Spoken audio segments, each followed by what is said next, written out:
బులెటిన్లో మరో breaking news. మరో ఎన్నికల హామీని అమలు చేశారు సీఎం చంద్రబాబు. భవన నిర్మాణ కార్మికులతో పాటు ప్రజలు ఎప్పుడెప్పుడా అని ఎదురు చూస్తున్న ఉచిత ఇసుక విధానం అమల్లోకి వచ్చింది. ఇవాళ నుంచి ఉచితంగా ఇసుకను పంపిణీ చేయనున్నారు. తొలుత అన్ని జిల్లాల్లోని నిల్వ కేంద్రాల్లో ఉన్న ఇసుక డంపుల నుంచి అందజేస్తారు. ప్రభుత్వం రూపాయి తీసుకోకుండా నిర్వహణ ఖర్చులు, సీనరేజ్ మాత్రమే వసూలు చేసి ప్రజలకు ఉచితంగా ఇసుకను అందజేస్తున్నారు.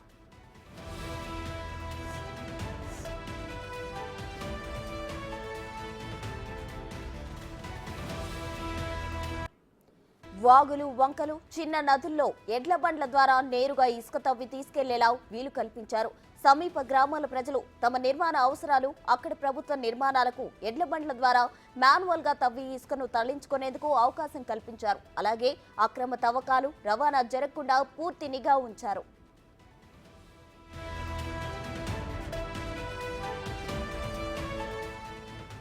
నిల్వ కేంద్రం నుంచి తరలించే ఇసుకకు వే బిల్లులు జారీ చేస్తారు. వారం 10 రోజుల తర్వాత బుకింగ్ చెల్లింపులు అంతా ఆన్లైన్లోనే వే బిల్లులు జారీ చేసేలా ఏర్పాట్లు చేస్తున్నారు. సేనరేస్ కింద టన్నుకు 88 రూపాయలు తీసుకుంటారు. ఇప్పటి వరకు గుత్తేదారులుగా ఉన్న జేసీ, కేసీ ప్రతిమ సంస్థలు ఇసుక తవ్వినందుకు ఆయన ఖర్చు కింద టన్నుకు 30 రూపాయల చొప్పున వసూలు చేస్తారు.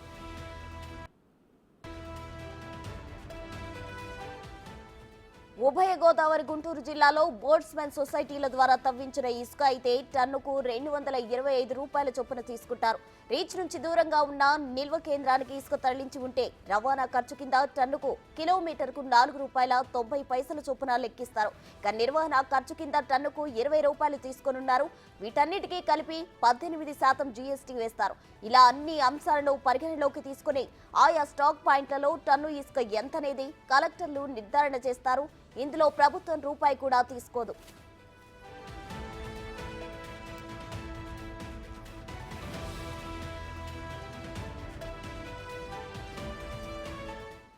మరిన్ని వివరాలు అందించడానికి మా ప్రతినిధి శ్రీరామ్ సిద్ధంగా ఉన్నారు. శ్రీరామ్, చెప్పండి. అయితే ప్రభుత్వం ఏర్పాటు అయ్యాక ఇచ్చిన ప్రతి హామీని 100% పూర్తి చేయడానికి అయితే చంద్రబాబు సర్కార్ ప్రయత్నం చేసింది. ఈ నేపథ్యంలో ఇసుకకు సంబంధించి కూడా ఫ్రీ ఇసుకను అయితే ఏర్పాటు చేసింది. దీనికి సంబంధించిన ఓవరాల్ డీటెయిల్స్ ఏంటి?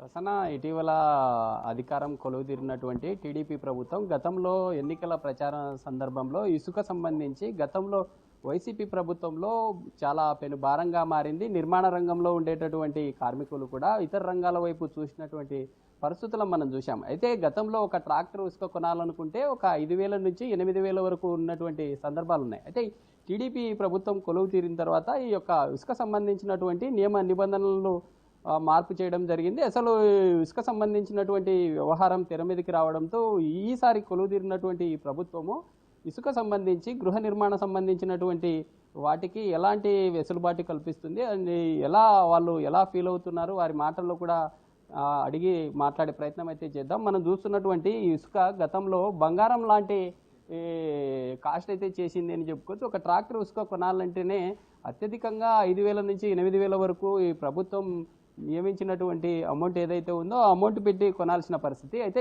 ఈసారి ఈ ప్రభుత్వం తీసుకునేటటువంటి ధరలు ఎలా ఉంటాయి, ప్రభుత్వము ఈ రోజు నుండే అమలు తీసుకురానుంది. అయితే భవన నిర్మాణ కార్మికులు మనతో కొంతమంది ఉన్నారు, వారితో మాట్లాడదాం. అన్న, చెప్పండి, గతంలో ఇసుక ఎలా ఉండేది, ఇప్పుడు ఎలా ఉంది?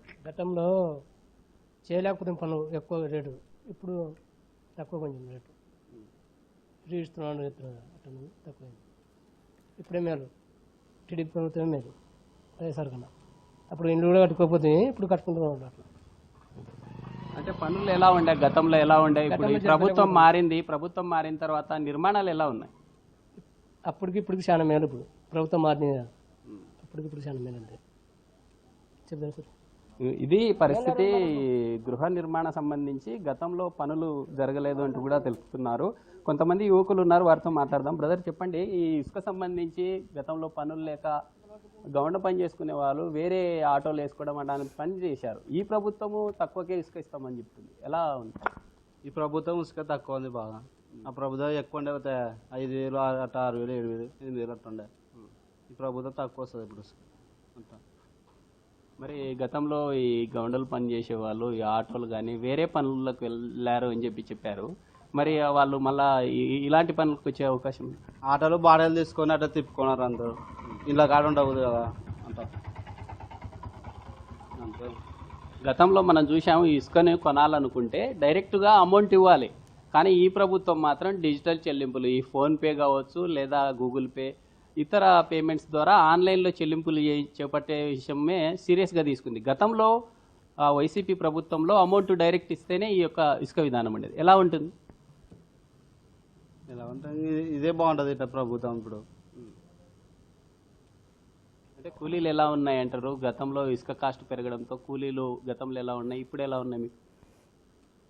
కానీ ఇప్పుడే బాగున్నాయి. మాకు అప్పుడు ఎక్కువ పనులు లేకుండా కదా, ఉసుక రేటు ఉంది కొనలేక ఇంట్లో కట్టించుకోలేకున్నారు. ఇప్పుడైతే ఉసుక తక్కువ ఉంది కాబట్టి పట్టించుకుంటారు ఎక్కువ, మాకు పనులు బాగుంటాయి. ఇది మొత్తంగా చూసుకున్నట్లయితే గృహ నిర్మాణం సంబంధించి గతంలో వైసీపీ ప్రభుత్వం అనుసరించినటువంటి విధానాలు ఏవైతే ఉన్నాయో వాటి వల్ల ఇండ్లు నిర్మించుకోవాలంటే పెను భారంగా మారింది.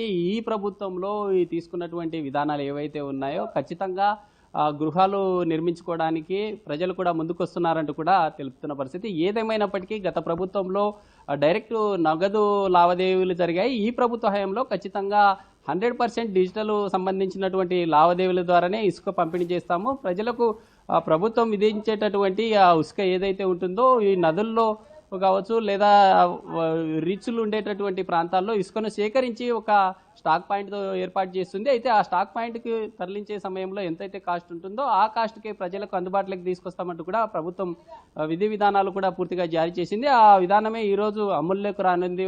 అమల్లోకి రావడంతో ఈ గృహ నిర్మాణ సంబంధించినటువంటి కార్మికులు కూడా పూర్తి స్థాయిలో హర్షం వ్యక్తం చేస్తూ ఉన్నారు. Right, thank you Sriram.